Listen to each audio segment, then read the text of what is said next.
Hello, कैसे हैं आप सभी लोग। उम्मीद करते हैं अच्छे होंगे। देखिए, हम लोग आरआरबी एलपी सीबीटी 2 के लिए न्यूमेरिकल पोर्शंस देख रहे थे, बेसिक साइंस और इंजीनियरिंग का। आज हम स्पीड एंड वेलोसिटी से कुछ ऐसे क्वेश्चंस करेंगे जो थोड़े आड़े तिरछे होते हैं। आपको आता है, ये नहीं कह रहा हूं कि आप नहीं लगे, आपसे नहीं बनेगा क्वेश्चन, आपसे बन जाएगा, आपसे सॉल्व हो जाएगा, लेकिन गलती होने का चांस मैक्सिमम रहेगा। तो कुछ उसी टाइप का क्वेश्चंस मैं छाट के ले आया हूं, जिससे अगर इस टाइप के पूछे तो आप एग्जाम में आसानी से कर लें और थोड़ा आपका समझ और ज्यादा अच्छे से हो जाए।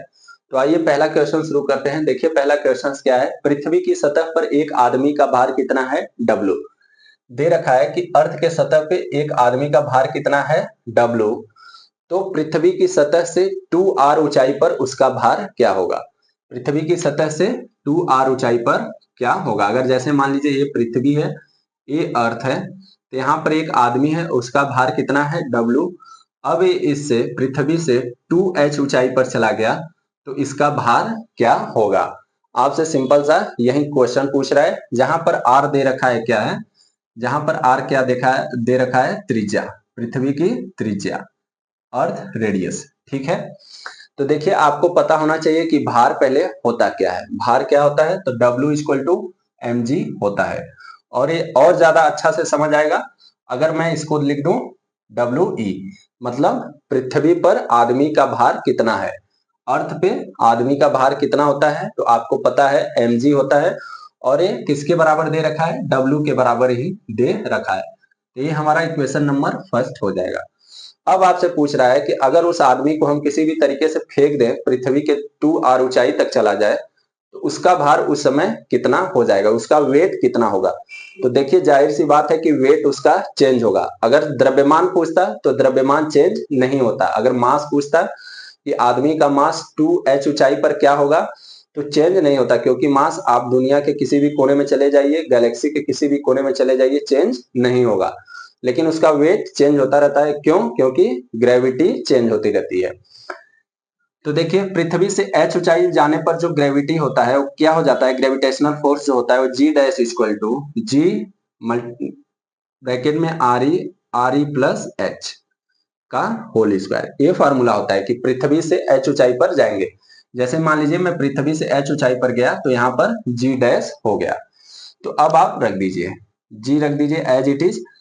आर ई का मान तो रेडियस ही रहेगा, पृथ्वी का रेडियस आर है। आर ई कितना है? ये भी आर है, पृथ्वी का रेडियस आर दे रखा है। प्लस कितने ऊंचाई पर जा रहा है? तो 2h ऊंचाई पर जा रहा है। सॉरी, कितने ऊंचाई पर जा रहा है? 2r ऊंचाई पर जा रहा है। कितने ऊंचाई पर जा रहा है? 2r ऊंचाई पर जा रहा है। तो यहाँ पर हम क्या लिख देंगे सीधे से? 2r और इसका होल स्क्वायर। जब इसको आप सॉल्व करेंगे तो जी आपका कितना आ जाएगा? जी बटे के आर बटे के 3r का होल स्क्वायर। यानी देखिए, एक आर से एक आर कट गया, तो आपका कितना आ जाएगा? G बटे के 9। यानी पृथ्वी से h ऊंचाई पर, पृथ्वी से 2r ऊंचाई जाने पर G डैश इक्वल टू क्या हो जाएगा? G बटे के 9। ठीक है, यानी कि पृथ्वी पर जितना गुरुत्वाकर्षण है 2h ऊंचाई पर, यानी 2r ऊंचाई पर, उसका 9वां भाग हो जाएगा। हमने निकाल लिया, G बटे 9 आ गया। तो यहाँ पर भार क्या होगा? तो W डैश इक्वल टू यहाँ पर क्या हो जाएगा आपका? mg dash. क्योंकि m तो चेंज होने वाला नहीं है, द्रव्यमान कहीं भी चेंज नहीं होता, ये आप पढ़ रखे होंगे। अब g डैश की वैल्यू आप रख दीजिए, तो g डैश बराबर कितना है? g बटे के 9, mg बटे के 9। ठीक है, यहां से मैं ऐसे आ गया। अब देखिए mg बराबर क्या है? mg बराबर इक्वेशन फर्स्ट से क्या है? पृथ्वी पर भार, तो W बटे के 9। ये आपका आंसर आ गया। यानी पृथ्वी पर जितना भार है, पृथ्वी पर जितना भार है उसका, आदमी का पृथ्वी पर जितना भार है उसका 9वां हिस्सा कहां पर होगा? 2r ऊंचाई पर होगा। उम्मीद करते हैं समझ गए होंगे।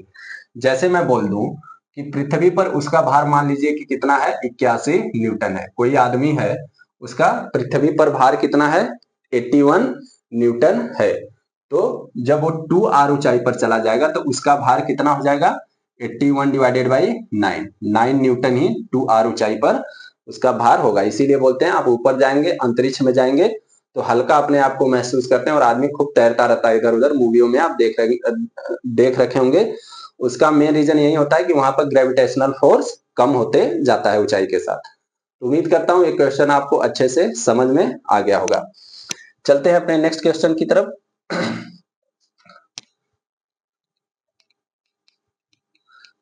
आपको थोड़ा भी कंफ्यूजन नहीं रहना चाहिए, ये सब क्वेश्चंस ऐसे हैं जिसमें आप गलती करने का चांस मैक्सिमम है। ये वाला क्वेश्चन देखिए आपसे क्या पूछ रहा है। एक पिंड अपनी विरामावस्था x इक्वल टू 0 मीटर से चलना शुरू करता है। ठीक है, विरामावस्था से चलना शुरू करता है, इसका मतलब यहाँ पर दे रखा है u इक्वल टू 0। प्रारंभिक वेग कितना दे रखा है? 0। और एक्स एच के समदिश 3 मीटर पर सेकेंड स्क्वायर के नियमित त्वरण से चल रहा है, और ए इक्वल टू कितना दे रखा है? 3 मीटर पर सेकेंड स्क्वायर। तो इसकी यात्रा के दौरान x इक्वल टू 13.5 मीटर से x इक्वल टू 54 मीटर के बीच इसका औसत वेग क्या होगा? यानी देखिए 13.5 मीटर है, यहाँ आया, फिर यहाँ से ट्रेवल करके कितना चला गया? 54 मीटर। तो बोल रहा है इस यात्रा के दौरान इसका औसत वेग कितना होगा, एवरेज वेलोसिटी कितना होगा। आप तो गति के समीकरण से आप लोग क्या जानते हैं कि v1 इक्वल टू क्या होता है? v इक्वल टू क्या होता है? u square, v square equal to u square plus 2as। ये पढ़ चुके हैं, जहां पर v क्या है? अंतिम वेलोसिटी है, u प्रारंभिक है, ये त्वरण है आपका, और s क्या है? चली गई दूरी है। ठीक है, तो यहाँ पर देखिए u इक्वल टू 0 रहेगा दोनों केस में, तो हमारा फार्मूला क्या हो जाएगा? v square equal to 2as। अब हम यहाँ पर जब इतना दूरी तय कर लिया तो उसका वेग क्या था, और 54 मीटर दूरी तय कर लिया तो उसका वेग क्या था, ये हम निकाल लेंगे। तो v1 बराबर क्या हो जाएगा? 2 मल्टीप्लाइड बाई 3 मल्टीप्लाइड बाई, यहाँ पर s कितना है? 13.6, 13.5 है। ठीक है, 13.5 है, और ये स्क्वायर है, तो v1 क्या हो जाएगा आपका? अंडर रूट 6 मल्टीप्लाइड बाई 13.5, या अंडर रूट, इसको आप मल्टीप्लाई कर देंगे तो 6 पचे के 30, 6 त्रिक 18 और 21, 6 कम 6 2 8, 81.0, या आपका कितना आ जाएगा? 9 मीटर पर सेकेंड। तो v1 हमारा कितना आ गया? 9 मीटर पर सेकेंड। वैसे ही v2 हम निकाल लेंगे, तो v2 हमारा क्या हो जाएगा? 2 multiplied by 3 multiplied by s, s क्या है यहाँ पर? 54 है, तो यहाँ पर आप क्या रख देंगे? 54। समझ में आ रहा है? s यहाँ पर कितना है? 54, तो यहाँ पर आप 54 रखेंगे और इसका अंडर रूट ले लेंगे, तो ये कितना हो जाएगा आपका? ये हो गया 6, ये हो गया 6 और मल्टीप्लाइड बाई 9। देखिए स्क्वायर रूट निकालने के लिए मैंने क्या किया, ये 6 हो गया और 6 9 54 होता है, इसको 6 मल्टीप्लाइड बाई 9 में कर दिया। तो इसको आप सॉल्व करेंगे तो ये कितना आ जाएगा? 18। जब इसका स्क्वायर रूट लोगे तो कितना आ जाएगा आपका? 18 मीटर पर सेकेंड। समझ में आ गया आपको? तो अब आगे बढ़ते हैं। तो अब आपको निकालना है कितना? v average velocity. देखिए यहाँ पर टाइम के बारे में कुछ नहीं दे रखा है क्वेश्चन में, इसका मतलब ये है कि ये 0 से चलना स्टार्ट कर रहा है, 0 से चलना स्टार्ट कर रहा है, तो 0 से 13.5 मीटर आने में जितना समय लिया होगा, वही 13.4 मीटर से 13.5 मीटर से यहाँ तक आने में समय लिया होगा। ऐसा ही है क्वेश्चन में। तो आप क्या करेंगे, जब समय समान रहता है तो उस समय एवरेज वेलोसिटी क्या हो जाता है? v1 plus v2 divided by के 2। v1 कितना आया है हमारा? तो 9, v2 कितना आया है? 18 डिवाइडेड बाई 2। इसको आप सॉल्व करेंगे तो कितना आ जाएगा? 27 बटे के 2, और इसको आप आगे सॉल्व करेंगे तो 13.5 मीटर पर सेकेंड। तो इसका एवरेज वेलोसिटी कितना हो जाएगा? 13.5 मीटर पर सेकेंड। ऑप्शन नंबर कौन सा है? ऑप्शन नंबर आपका सेकेंड करेक्ट ऑप्शन है। उम्मीद करता हूं कि समझ में आ गया होगा आपको। थोड़ा सा अच्छा क्वेश्चन है, समझ लीजिए आप लोग। यहाँ पर इनिशियल वेलोसिटी 0 दे रखा है, त्वरण 3 मीटर पर सेकेंड दे रखा है, 13.0 यहाँ से x इक्वल टू 0 से चलना शुरू करता है, फिर 13.5 मीटर तक ट्रेवल करता है, उसके बाद 54 मीटर तक ट्रेवल करता है। आपसे पूछ रहा है कि 13.5 से 54 मीटर तक आने में इसका एवरेज वेलोसिटी क्या होगा। तो आप लोग गति का समीकरण जाते हैं, v square equal to u square plus 2as। u दोनों केस में 0 रहेगा, तो फार्मूला क्या हो जाएगा? v square equal to 2as।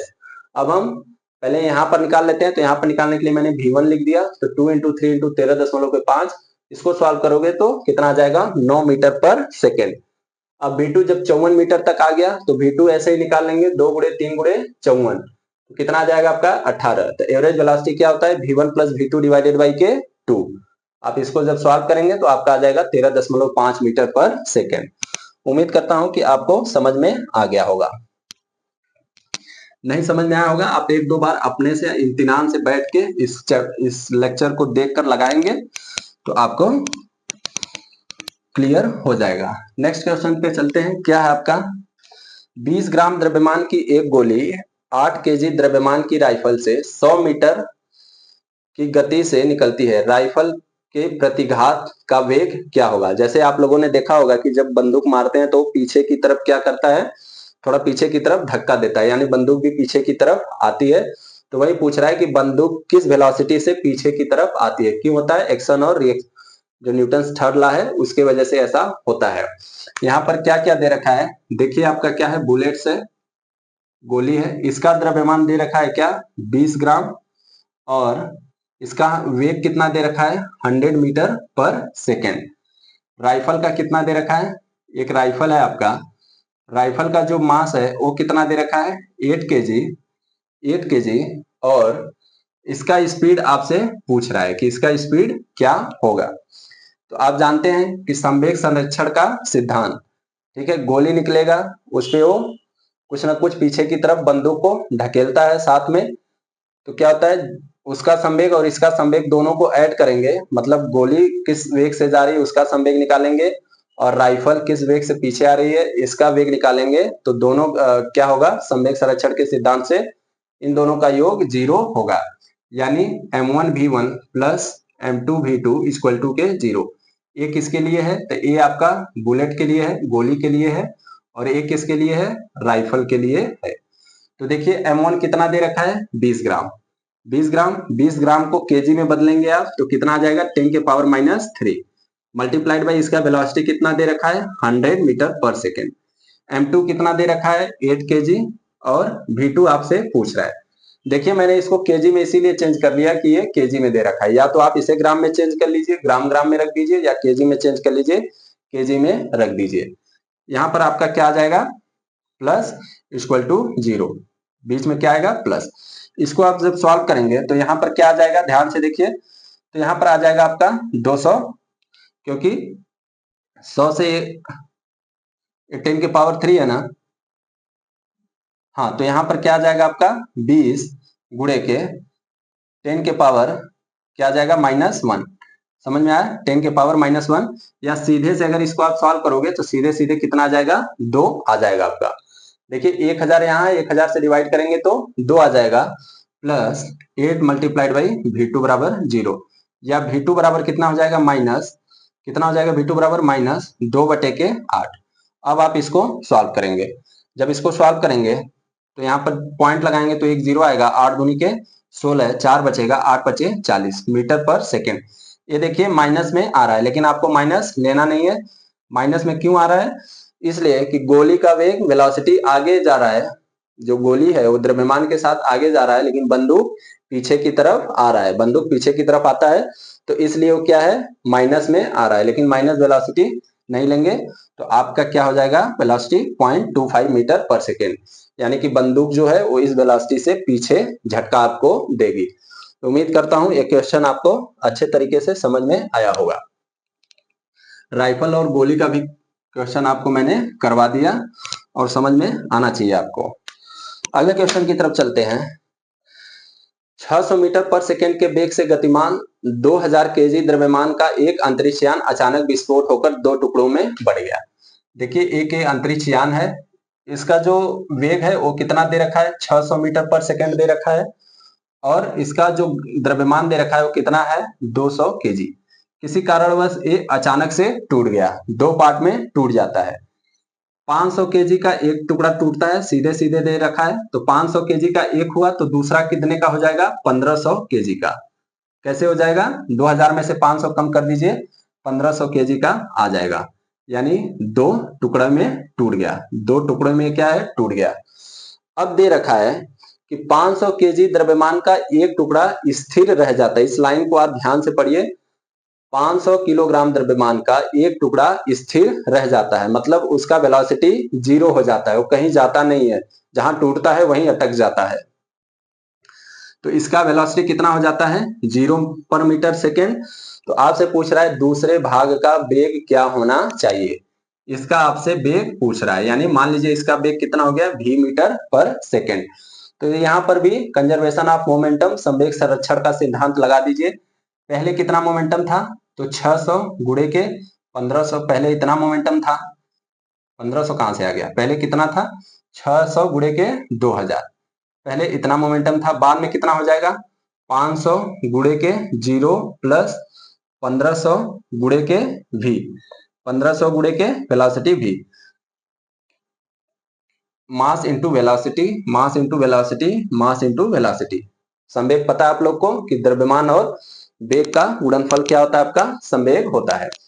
चलिए तो देखिए, ये तो आपका क्या हो गया, 0 हो गया, तो यहाँ पर कितना हो जाएगा, 6 दूनी के 12, यहाँ पर कितना हो जाएगा आपका, 6 दूनी के 12, 2 2 1 2 3, 5 शून्य आ जाएगा, और यहाँ पर ये 0 हो गया, यहाँ पर कितना आ जाएगा, 1500 मल्टीप्लाइड बाई v, 2 शून्य से 2 शून्य कट गया, तो v बराबर कितना आ जाएगा, 15 वाट है 120, तो 800 मीटर पर सेकेंड आ जाएगा। यानी जो दूसरा टुकड़ा है वो कितने वेलोसिटी से ट्रेवल करेगा, तो 800 मीटर पर सेकेंड के वेलोसिटी से ट्रेवल करेगा। देख लीजिए कौन सा आपका विकल्प सही है, विकल्प 3 करेक्ट है। नेक्स्ट क्वेश्चन की तरफ हम लोग बढ़ते हैं। हमारा अगला क्वेश्चन जो है,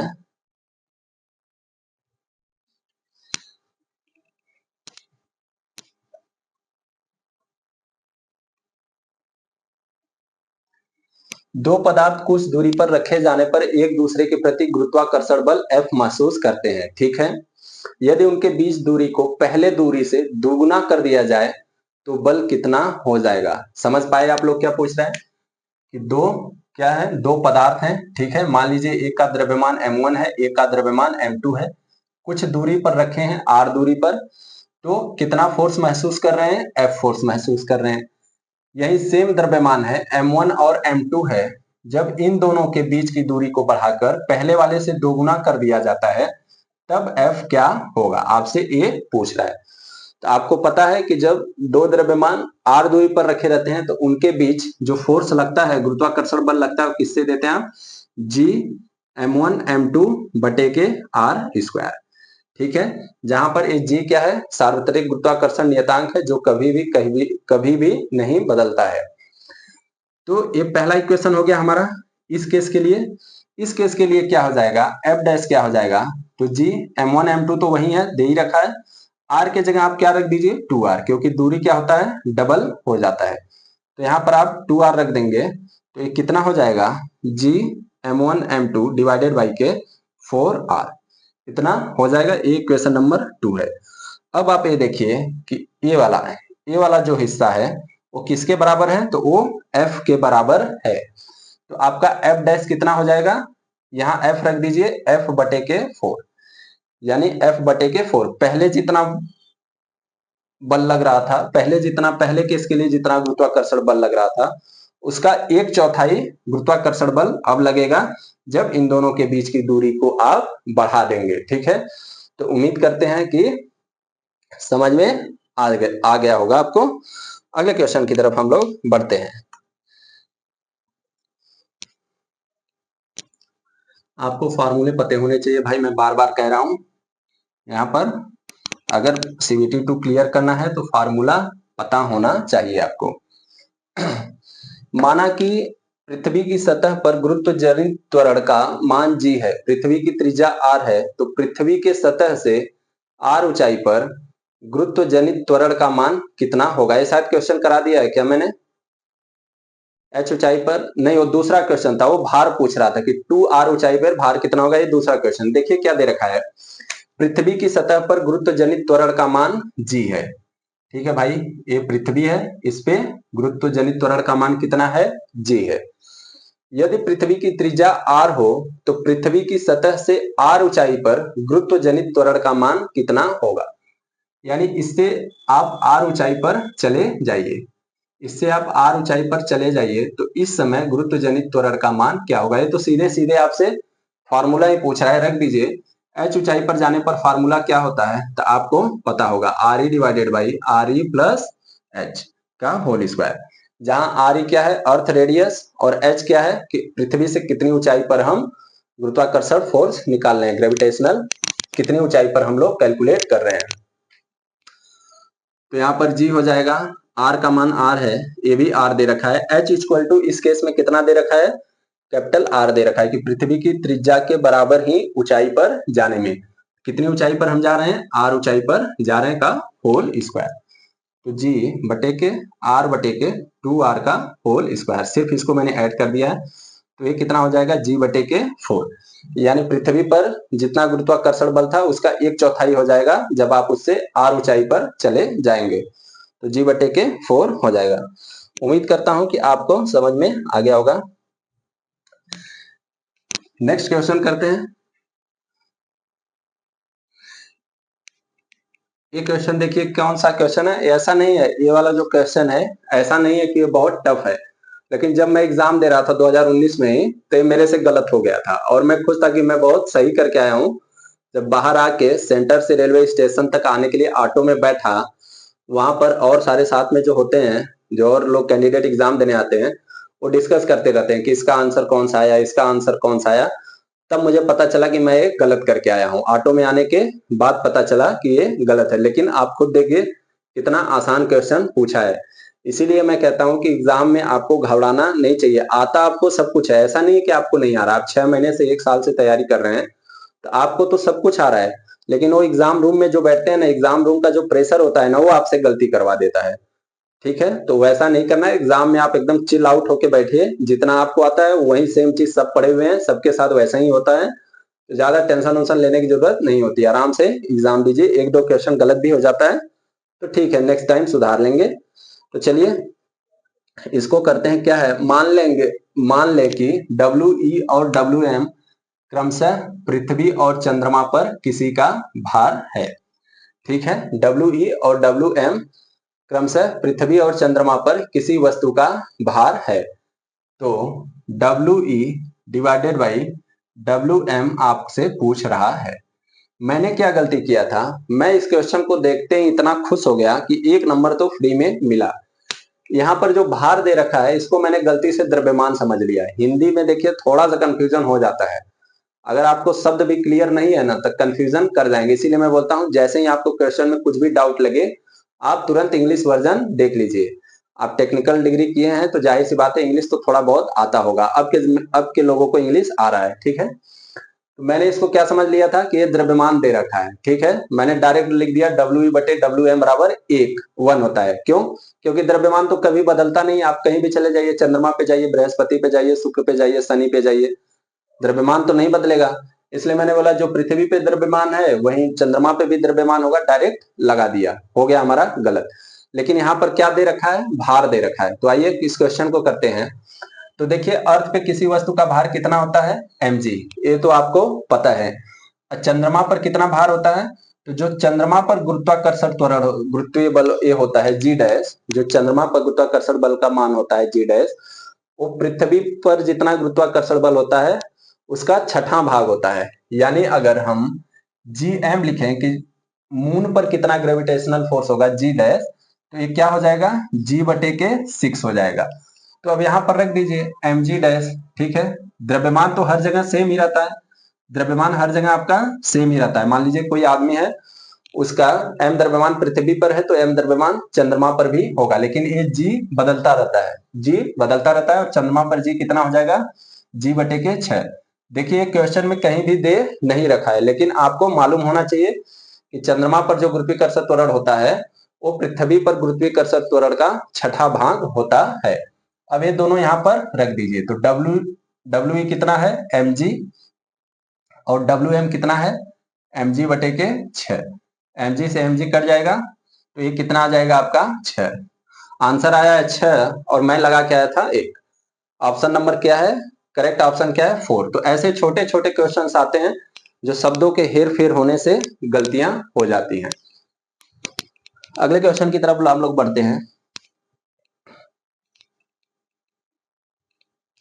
नेक्स्ट क्वेश्चन क्या है, एक स्प्रिंग को 4 सेंटीमीटर दबाए जाने पर उसमें 2 जूल ऊर्जा संग्रहित हो जाती है। इसे 8 सेंटीमीटर बढ़ाने के लिए कितने बल की आवश्यकता होगी। देखिए एक स्प्रिंग है, इसको हमने दबा के रखा है अभी। ठीक है, ऐसे दबा के रखा है और इसको दबाने के कारण इसमें कितनी ऊर्जा संग्रहित है, 2 जूल। आपको ये मालूम होना चाहिए कि स्प्रिंग अपनी स्थिति के कारण, स्प्रिंग की स्थिति के कारण उसमें क्या होता है, स्थितिज ऊर्जा होता है। तो इसका स्थितिज ऊर्जा आपको मालूम है, स्प्रिंग का स्थितिज ऊर्जा कितना होता है, हाफ के स्क्वायर, जहां पर के क्या होता है, स्प्रिंग कांस्टेंट होता है, ठीक है, नियतांक होता है। तो चलिए यहाँ पर क्या क्या दे रखा है, हम इसको कितना दबा के रखे हैं, इसको हम कितना दबा के रखे, मान लीजिए अगर ओपन रहता, स्प्रिंग ओपन रहता तो इसका कुछ यहाँ तक के खुल के आता, लेकिन इसको हमने 4 सेंटीमीटर दबाया हुआ है, ये कितना दे दिया है, 4 सेंटीमीटर। तो अब रख देंगे स्प्रिंग कितना है, 2 जूल, ऊर्जा कितना है इसमें, 2 जूल हाफ के, और x क्या है आपका 4 सेंटीमीटर, इसको आप मीटर में बदल लीजिए क्योंकि सेंटीमीटर है, आपको हमेशा बोला हूं जब भी न्यूमेरिकल आप सॉल्व करिए एसआई यूनिट हमेशा रखा करिए, एसआई यूनिट हमेशा रखा करिए। देखिए बीच बीच में माइक बंद हो जाता है तो दोबारा से रिकॉर्ड करना पड़ता है, इसलिए देख रहा हूं। तो इसको जब आप सॉल्व करेंगे तो क्या हो जाएगा, 4 इंटू 10 के पावर -2 मीटर आप इसको दबा के रखे हैं, तो यहाँ पर रख दीजिए 4 इंटू 10 के पावर -2 का होल स्क्वायर। तो के बराबर कितना आ जाएगा आपका, ये 2 इधर चला जाएगा तो 4 डिवाइडेड बाई 4 गुणे के 10 के पावर -4। इतना बात आपको समझ में आया क्या। तो इसको आप सॉल्व करेंगे तो के बराबर कितना आ जाएगा, 1 बटे के 10 के पावर -4। 1 बटे 10 के पावर 4 नहीं आएगा भैया, ये क्या है, स्क्वायर है, तो यहाँ पर क्या हो जाएगा 16। तो क्या आ जाएगा आपका फाइनल वैल्यू, 1 बटे के 4 गुणे के 10 के पावर -4। देखिए जैसे गलती मैं भी कर रहा हूँ ऐसे ही सेम एग्जाम में भी करता हूं मैं, ठीक है, मेरा ऐसा जल्दी क्वेश्चन करने का, क्योंकि दिमाग तेज चलता रहता है, हाथ कुछ लिखता है दिमाग कुछ सोचता है, गड़बड़ी हो जाता है। तो दिमाग क्या सोच रहा है और हाथ क्या लिख रहा है, इन दोनों में कॉम्बिनेशन होना भी बहुत जरूरी है, ठीक है। तो इसका स्क्वायर 16 और इसका स्क्वायर 10 के पावर -4, तो क्या आ जाएगा, 4 से 4 बार चला जाएगा तो 1 बटे के 4 गुणे 10 के पावर -4 आ जाएगा। एक किसका मान हमने निकाल लिया, स्प्रिंग नियतांक का, क्योंकि क्वेश्चन में कहीं भी स्प्रिंग नियतांक का मान नहीं दिया है। अब आगे बढ़ते हैं, इसे 8 सेंटीमीटर बढ़ाने के लिए कितने बल की आवश्यकता होगी। देखिए स्प्रिंग का जो मेन पोजीशन है, स्प्रिंग को न तो आप दबाओ न तो खींचो, तो वो कहाँ रहेगा, यहाँ पर रहेगा। मान लेते हैं स्प्रिंग यहाँ पर रहेगा अपने न्यूट्रल पोजीशन में, लेकिन हमने उसको दबा दिया, दबाया तो दबाने के लिए हमें कुछ कार्य करने की जरूरत पड़ती है, तो वो कार्य कितना दे रखा है, 2 जूल, 2 जूल दे रखा है। तो स्प्रिंग का स्थितिज ऊर्जा कितना होता है, उसकी स्थिति के कारण, उसकी पोजीशन के कारण U = हाफ के एक्स स्क्वायर, ये आप पढ़े रखे होंगे। यहां से आप निकाल लेंगे के, जो कि मैंने निकाल लिया। अब बोल रहा है कि इसी स्प्रिंग को 8 सेंटीमीटर, इसी स्प्रिंग को 8 सेंटीमीटर खींचने के लिए कितने बल की आवश्यकता होगी। तो हुक नियम से आप पढ़े होंगे, इतना इंजीनियरिंग का सब्जेक्ट है ये सब, आप बस ये जान लीजिए कि स्प्रिंग को खींचने के लिए जो फोर्स लगता है वो F = -kx लगता है, जहां पर k क्या है, स्प्रिंग नियतांक है, और x क्या है आपका कितना खींचना है वो दूरी है। अभी यहाँ पर मैंने -kx क्यों रख रखा है, क्योंकि आप स्प्रिंग को जब खींचेंगे, अपने साइड खींचेंगे तो स्प्रिंग अपने साइड रीस्टोरिंग फोर्स लगाता है, इसे क्या बोलते हैं, रीस्टोरिंग फोर्स, ठीक है। स्प्रिंग अपने इनिशियल पोजीशन में जाने का कोशिश करेगा, यहाँ आने का कोशिश करेगा, तो क्या होता है, रीस्टोरिंग फोर्स, हम अपने की तरफ बल लगा के हम अपने तरफ खींच रहे हैं और स्प्रिंग अपना रीस्टोरिंग फोर्स अपने साइड लगाता है, यानी हम बल लगाएंगे इस साइड, स्प्रिंग लगाएगा इस साइड। इसीलिए हम क्या लिख रखे हैं, F = -kx, क्योंकि हम इधर खींच रहे हैं, स्प्रिंग का फोर्स इधर लगेगा, इसलिए माइनस में लिख रखे हैं। लेकिन आपको माइनस क्वेश्चन में, सॉरी उत्तर में दिखाना नहीं है। चलिए तो रख देते हैं, F = क्या आ जाएगा, kx। माइनस का मतलब सीधा सा यही है कि भाई साहब ये अपने पुनः ओरिजिनल स्थिति में जाना चाह रहा है, तो यहाँ माइनस हटा ही देते हैं। 1 बटे के 4 गुणे के 10 के पावर -4 मल्टीप्लाइड बाई, ये कितना दे रखा है, 8 सेंटीमीटर, और 8 सेंटीमीटर को आपको किस में बदलना है, मीटर में बदलना है। समझ में आ गया। तो यहाँ से क्या हो जाएगा, 4 दूनी के 8, ठीक है। तो ऊपर आ गया 2 गुणे के 10 के पावर -2, और ये भी ऊपर जाएगा तो क्या हो जाएगा 10 के पावर 4। यहां से आप सॉल्व करेंगे तो आपको 200 जूल पता चलेगा, सॉरी फोर्स कितना किस में आता है, न्यूटन में। तो कितने बल लगाने की जरूरत है, 200 न्यूटन।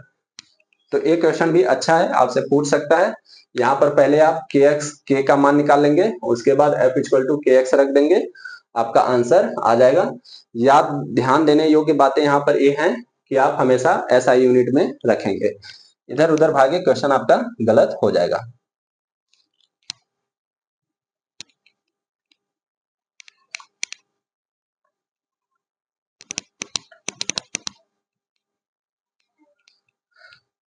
देखिए क्या दे रखा है, एक कार 200 किलो जूल गतिज ऊर्जा खो देती है जब उसकी गति 25 मीटर से घटकर 15 मीटर पर सेकेंड हो जाती है, तो इसका द्रव्यमान टन में ज्ञात कीजिए। ये भी आप पढ़ लीजिए, पढ़ लेना चाहिए आपको, ठीक है, कि किसमें पूछ रहा है। जैसे यहाँ पर द्रव्यमान हम लोग हमेशा किसमें निकालते हैं, किलोग्राम में, लेकिन यहाँ पर क्या पूछ रखा है, टन। तो जो भी आएगा वो किलोग्राम में आएगा, उसको फिर आपको टन में कन्वर्ट कर लेना है, ठीक है। देखिए क्या कह रहा है कि कोई कार है, पहले उसकी वेलोसिटी कितना था, 25 मीटर पर सेकेंड, लेकिन घटकर कितना हो गया, 15 मीटर पर सेकेंड। तो आपको पता है कि काइनेटिक एनर्जी क्या होता है, गतिज ऊर्जा क्या होता है, हाफ एम भी स्क्वायर, ठीक है। काइनेटिक एनर्जी क्या होता है, हाफ एम भी स्क्वायर। मान लेते हैं ए 1 है, ए 2 है। जब 25 मीटर पर सेकेंड से चल रहा सॉरी, जब 25 मीटर पर सेकेंड से चल रहा था तो कितना काइनेटिक एनर्जी था, के ई 1। जब 15 मीटर पर सेकेंड से घटकर हो गया वेलोसिटी, तो कितना काइनेटिक एनर्जी हो गया, के ई 2।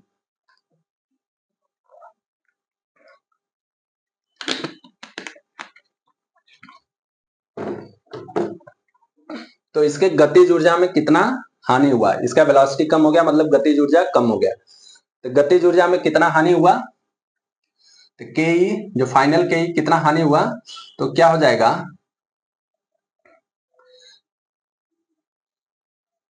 लॉस इन काइनेटिक एनर्जी कितना हो जाएगा, के ई 2, के ई 1 माइनस के ई 2, क्योंकि हमने बड़े वाले को के ई 1 ले रखा है। तो आप रख दीजिए। देखिए यहाँ पर हाफ द्रव्यमान, दो कार ही है, कार का द्रव्यमान सेम रहेगा, ऐसा नहीं है।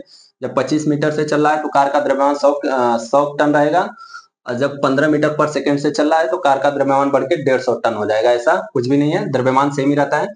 तो एम हमारा कॉमन आ जाएगा, क्या हो जाएगा यहाँ पर, 25 का स्क्वायर माइनस 15 का स्क्वायर, सीधे से यही हो जाएगा। इतना ही होगा, उम्मीद करता हूं आपके समझ में आ गया होगा। और लॉस दे कितना रखा है, 200 किलो जूल, यानी 200 गुणे के 10 के घाते 3 जूल दे रखा है। तो m बराबर कितना हो जाएगा, 200 गुणे के 10 घाते 3 गुणे के 2 डिवाइडेड बाई, अब देखिए 25 का स्क्वायर माइनस 15 का स्क्वायर आपको करना है। या तो आपको मालूम है कि 25 का स्क्वायर 625 होता है और 15 का स्क्वायर 225 होता है। जब इन दोनों को माइनस करोगे तो 400 आएगा। कितना आ जाएगा आपका, 400। तो देखिए ये 400 से एक कट जाएगा, 2 दूनी के 400, 400 से 400, ये कितना आ जाएगा, 1000 केजी। किसमें आ गया हमारा, 1000 केजी। यानी कार का द्रव्यमान कितना है, 1000 केजी। लेकिन आपसे केजी में नहीं पूछ रहा, आपसे किस में पूछ रहा है, टन में पूछ रहा है। तो आपको पता है 1 क्विंटल में कितना होता है, क्विंटल और टन में कभी भी कंफ्यूज नहीं होना है। 1 क्विंटल में कितना होता है, 100 केजी, और 1 टन में कितना होता है, 1000 केजी। तो आपसे टन में पूछ रहा है, 1000 केजी आया ही है, इसको आप टन में बदलेंगे तो 1 टन आ जाएगा। उम्मीद करता हूं कि समझ में आ गया होगा। अब अपने पढ़ते हैं लास्ट क्वेश्चन की तरफ।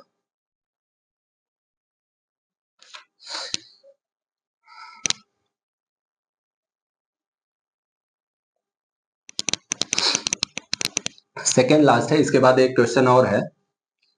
क्वेश्चन क्या कह रहा है, एक वस्तु का वजन पृथ्वी की सतह पर W है, जिस ग्रह का द्रव्यमान पृथ्वी से 15 गुना और त्रिज्या पृथ्वी के 4 गुना हो, उस पर उसका वजन क्या होगा। ये क्वेश्चन करवा दिया है क्या, किसी दिन मैंने इसको करवाया था किसी दिन इस क्वेश्चन को मैं करवा दिया था। चलिए फिर से इसको करवा देता हूं। क्या है क्वेश्चन, क्या कह रहा है, एक वस्तु का वजन पृथ्वी की सतह पर W है। तो देखिए G इक्वल टू, आप लोगों ने एक फार्मूला पढ़ रखा होगा, GM बटे के R स्क्वायर। ये फार्मूला आप लोगों ने पढ़ रखा होगा। तो इधर भी m से मल्टीप्लाई कर दीजिए, इधर भी m से मल्टीप्लाई कर दीजिए। जहां एक क्या है, m क्या है, वस्तु का द्रव्यमान है, और कैपिटल M क्या है आपका, पृथ्वी का द्रव्यमान है, R क्या है, पृथ्वी की त्रिज्या है। तो आपको पता है mg बराबर कितना होता है, इसको हम W से लिखते हैं, भार से ही लिखते हैं। तो क्या हो जाएगा, GMM बटे के R स्क्वायर। ये क्वेश्चन नंबर फर्स्ट हो गया। अब आपसे क्या पूछ रहा है कि आपको ये भार उस ग्रह पर बताना है जहां पर ग्रह का द्रव्यमान जो है वो पृथ्वी का 15 गुना है। यानी उस ग्रह का द्रव्यमान मान लीजिए m डैश है, उस ग्रह का द्रव्यमान मान लीजिए कैपिटल M डैश है, तो वहां का द्रव्यमान जो है उस ग्रह का जो द्रव्यमान है वो पृथ्वी का कितना है 15 गुना, और उसका जो त्रिज्या है R डैश है वो कितना है पृथ्वी का 4 गुना है, पृथ्वी का 4 गुना है यानी 4R। तो वहां पर भी देखिए भार कितना होगा, तो वहां पर मान लेते हैं भार कितना हो जाएगा W डैश। इसी फार्मूले से हम इसको ऐसे लिख सकते हैं M dash M divided by R dash का होल स्क्वायर। यहाँ पर m को स्मॉल m ही रहेगा, क्योंकि वस्तु का द्रव्यमान किसी भी ग्रह पे चेंज नहीं होता है। ये वाला कॉन्सेप्ट आपको हर हाल में पता होना चाहिए। वस्तु का जो द्रव्यमान होता है वो किसी भी ग्रह पे चेंज नहीं होता है। क्वेश्चन क्या है, ध्यान से समझिए। क्वेश्चन है, एक तो ग्रह हमारा पृथ्वी है ठीक है, एक ग्रह हमारा क्या है पृथ्वी है, एक ग्रह हमारा पृथ्वी है। ये बोल रहा है कि पृथ्वी पर जो वस्तु का वजन है वो इतना है, ठीक है, पृथ्वी पर वस्तु का वजन इतना है। उसी वस्तु को हम पृथ्वी से एक ऐसे ग्रह पर लेके चले जाते हैं, एक ऐसे ग्रह पर लेके चले जाते हैं जहां पर इस ग्रह का जो द्रव्यमान है, इस ग्रह का जो द्रव्यमान है वो पृथ्वी के द्रव्यमान से 15 गुना है, और यहाँ पर जो इसका रेडियस है, इस ग्रह का जो रेडियस है वो पृथ्वी के रेडियस का कितना है 4 गुना है। तो अब इस ग्रह पे उस वस्तु का द्रव्यमान कितना होगा, उस वस्तु का भार कितना होगा, यानी W डैश पूछ रहा है। यहाँ पर W था, पृथ्वी से हम सैटेलाइट द्वारा दूसरे ग्रह पर उस वस्तु को लेके चले गए, उस ग्रह पर उस वस्तु का भार कितना होगा ये आपसे पूछ रहा है। तो हमने यही वाला सेम फार्मूला लगा दिया। अब इसमें क्या है, आप मान रख दीजिए। M डैश कितना है 15m, small m as it is रहेगा, क्योंकि वस्तु का द्रव्यमान यहाँ भी स्मॉल m रहेगा, यहाँ भी स्मॉल m रहेगा, और यहाँ भी स्मॉल m रहेगा, वो चेंज नहीं होता है, वो भाई सही है। इसके बाद R डैश इक्वल टू क्या लिखेंगे, R डैश इक्वल टू कितना हो गया आपका 4R, यानी 4R का स्क्वायर करेंगे तो 4R स्क्वायर हो जाएगा। इसको आप देखेंगे तो 15/16 GMM divided by R square ही आएगा। और आप इक्वेशन नंबर फर्स्ट से देखेंगे तो एक इसके बराबर है W के, एक इसके बराबर है W के, यानी 15/16 W हो जाएगा। तो उस ग्रह पर वस्तु का भार कितना हो जाएगा W डैश, तो उस ग्रह पर वस्तु का भार जो होगा W डैश इक्वल टू हो जाएगा 15/16 W। कितना हो जाएगा 15/16 W। ऑप्शन देखेंगे तो आपको एक भी ऑप्शन मैच नहीं कर रहा है। अगर ऑप्शन आप मिलाएंगे तो एक भी ऑप्शन नहीं मैच कर रहा है, इसका मतलब आपको 1 नंबर बोनस मिल जाएगा। ये जो सेकंड ऑप्शन दे रखा है ना 16/15, ये पलट के लिख दिया है, गलत है। एक्चुअली 15/16 होगा, जो करेक्ट उत्तर है वो कितना होगा 15/16। उम्मीद करता हूं आपको समझ में आ गया होगा। इस क्वेश्चन को आप दोबारा से लगा लीजिए, दोबारा लगाने के बाद जब आप तिबारा लगाएंगे तो फिर गलत कर देंगे, इसलिए इसको आप अच्छे से समझ लीजिए। मैंने सही से समझाने का कोशिश किया है आप लोगों को। एक क्वेश्चन और हमारा बच गया था,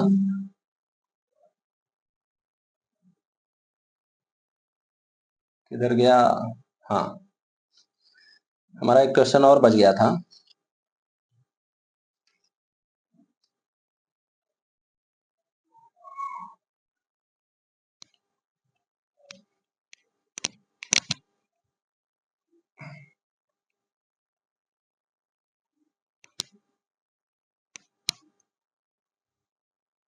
अंतिम क्वेश्चन है, इसको भी देख लीजिए।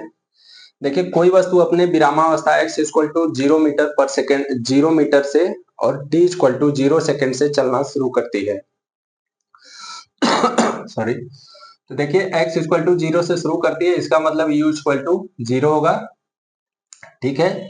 और त्वरण कितना दे रखा है 2 मीटर पर सेकेंड स्क्वायर दे रखा है। आपसे पूछ रहा है कि 1 सेकेंड और 5 सेकेंड के बीच इसका औसत क्या होगा। ऐसा आप ग्राफ जानते हैं ना, x और t, समय और विस्थापन के बीच में ऐसा ग्राफ बनता है। यहाँ पर क्या है 0 0 है, समय भी 0 है और आपका विस्थापन भी 0 है, यही है।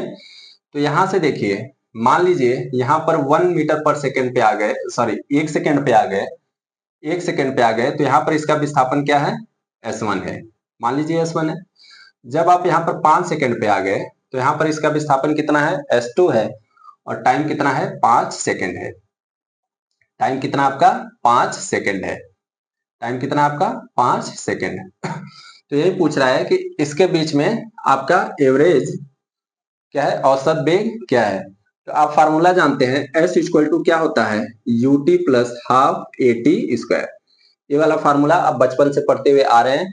यहाँ पर देखिए u 0 है तो ये 0 हो जाएगा, तो फार्मूला किस में बदल जाएगा, हाफ ए टी स्क्वायर।